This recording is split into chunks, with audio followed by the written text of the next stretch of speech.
Hey Jody, this is John with Right Move Inspections. Hope you're having a fantastic day. Just wanted to take a few minutes and prepare you a short video since you weren't able to actually be at the inspection today. And this is what the report's going to look like. It's going to be a total of 56 pages. That's not going to be 56 pages of write-ups and deficiencies. Most of those pages are going to be me just going in and listing the systems and components of the home. Also, I've tried to include pictures of all the serial and model numbers to all the major appliances for you. So everything from the HVAC to the water heater to all the appliances in the kitchen. So that should be a great resource for you to have all of that in one spot.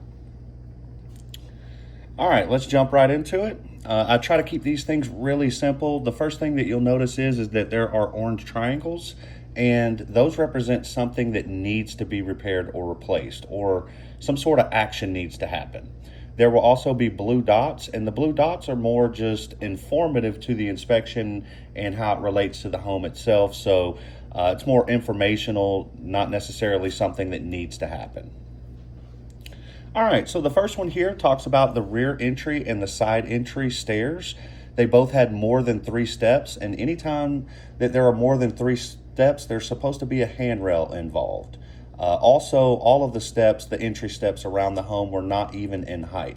Now, honestly, we see this on just about every home, especially some of the older homes. And, nobody's going to go and jack these up or replace it. But we do want to let you know that, to use caution or to maybe help somebody up that needs help, that sort of thing. All right, so there were some minor gaps and cracks that were found in the mortar that was in between the bricks. And, first of all, the brickwork looked really good. Whoever did the brickwork on this home did a great job. It was great workmanship. But this is just, basically some maintenance that needs to happen. These gaps and stuff right here, and you're going to notice a theme also. About 95% of what we do is trying to keep water away from the house and draining away from the house because water is life to us, but to building materials, water is death. So, again, that's probably the major destroyer of homes, and you're going to kind of notice that theme as we go along here. Anyways, it would just be real easy to go get a bag of mortar and just kind of fill these gaps, because what we don't want is water getting in there and then just freezing and expanding or breaking stuff loose, that sort of thing. Same thing here, that there were some minor cracks that were found in the front driveway, or excuse me, the front walkway in the carport area. All right, this one right here is a blue dot, and it states that there were some outbuildings on the property that were detached from the main structure, and any of those that are detached like that are beyond the scope of a normal home inspection unless otherwise noted. All right, this one talks about the wood trim that is around the windows and the doors had an aluminum cladding, and that cladding helps make the windows and doors trim maintenance free, but it does make it impossible really to see the condition of the wood behind it. I was really happy to see this for you because, this is definitely an add-on or an extra. The window and door trim, wooden trim, is some of the areas that we just find that takes on moisture more so than any other areas. So it's really nice that somebody's gone in here and spent the money to actually put aluminum around all of these windows and doors, because that's just going to almost make the home bulletproof in the long run. Same thing with, up here they even had lots of metal or aluminum fascia that, again, aluminum is not porous whatsoever, so it's never going to soak up any water, and it's going to protect those materials behind it. All right, some caulking needed to be installed on the exterior portion of the front threshold. And that's basically this metal piece right here. We just want to see just some caulking or some sort of sealant that runs right along the, right where the brick meets that metal piece right there. And, especially on the front there, because there wasn't really any kind of overhang. So, I know that we've got the storm door there, which is going to catch a lot of water, but it'd just be too easy to seal that off. All right, there were some very, very minor cracks in the brick veneer. This was at the front of the home. And again, same thing with that same bag of mortar. We just want to fill these up. And, this is something that we see. I see new homes that have cracks 3 times this big. So I think it's more of a testament to you know, how solid the house is, and that, you know, there hasn't been a lot of settlement or anything like that. So definitely a good thing that that's all we're talking about there. All right, the front entry handrail was loose, so that needed to be tightened up. There was a downspout that was missing at the right rear of the house. So we definitely want to get one of those on, because, you know, the roof is like a big umbrella and it's catching all that water and then sending it down these downspouts right here. And then it's basically just dumping all of that right here next to the exterior wall. And keep in mind that the exterior wall is your foundation wall as well.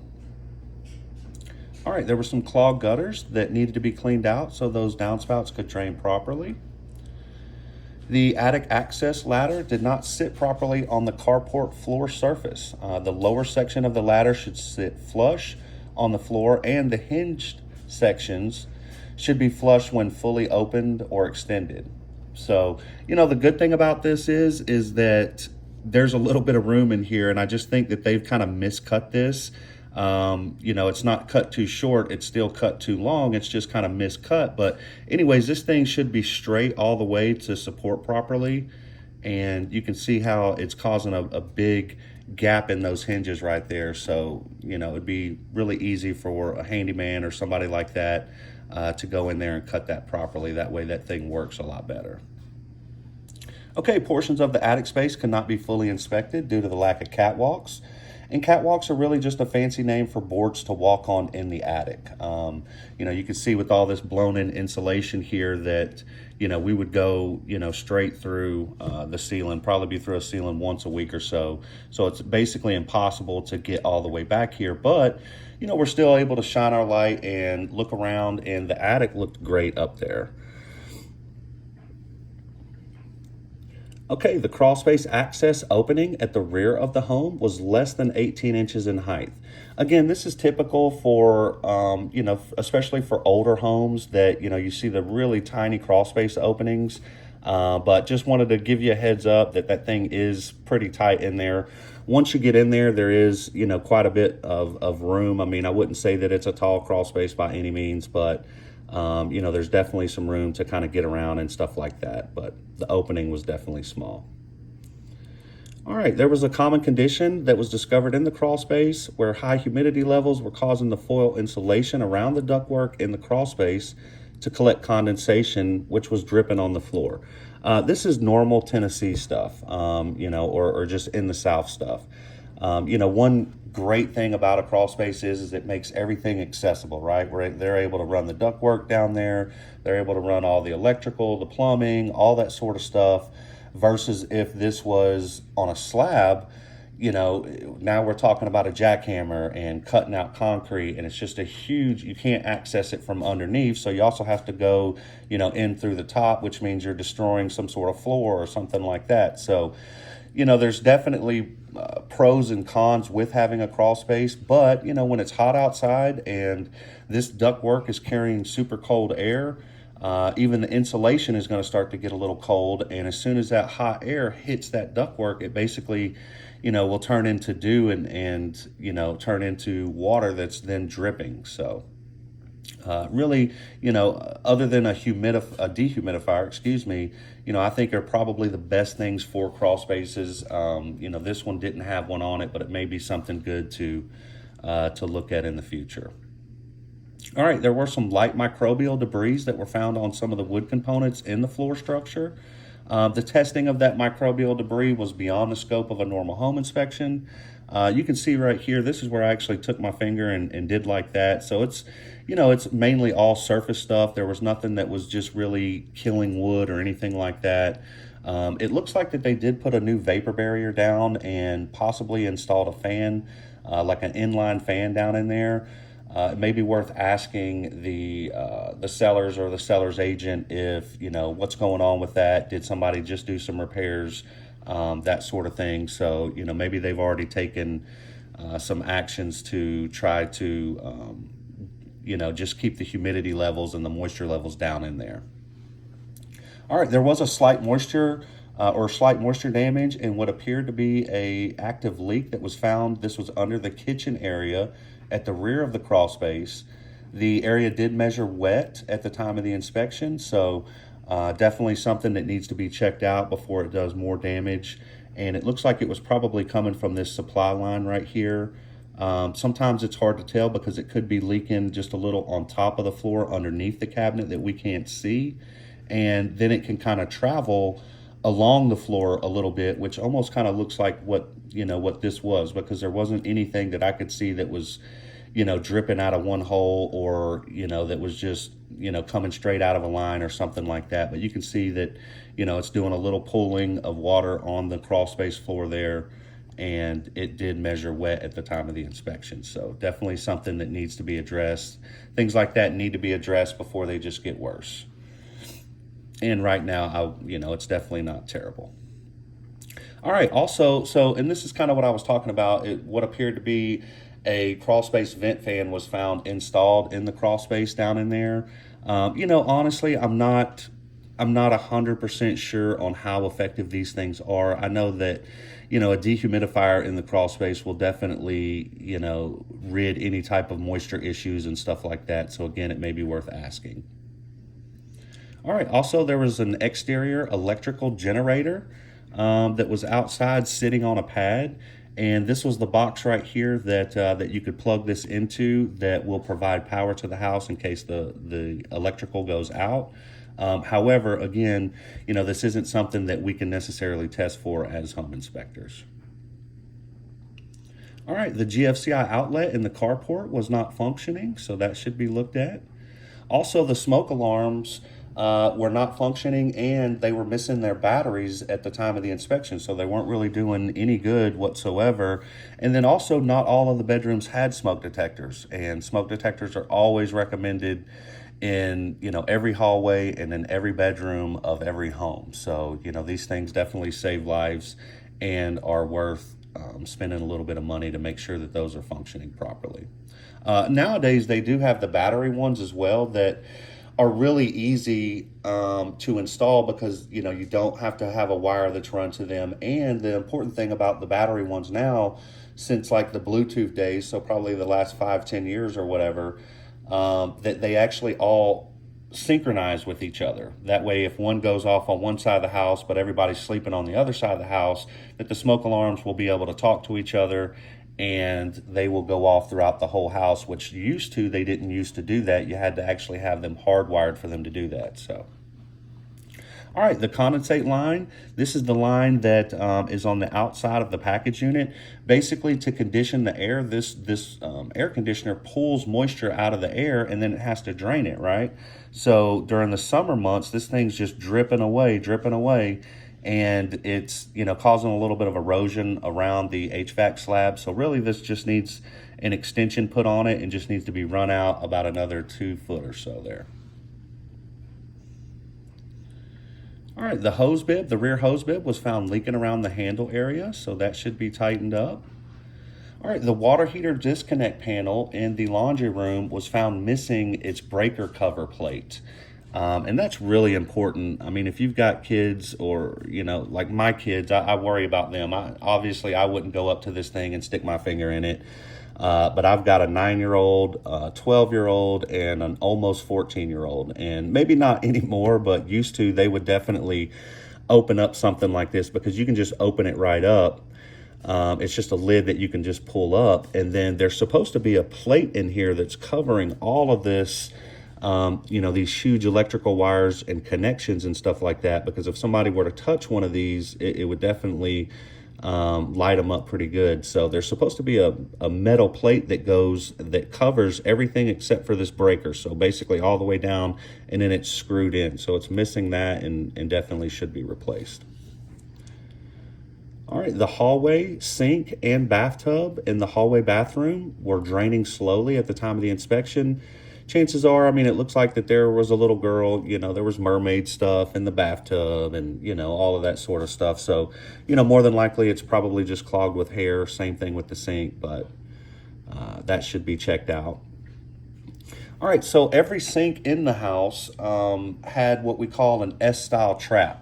And these things should be replaced with the P-trap, because there are times, if these things ever dry out, that the trap will not work, and then it will start, allowing or emitting those sewer gases to enter back into the living area. So,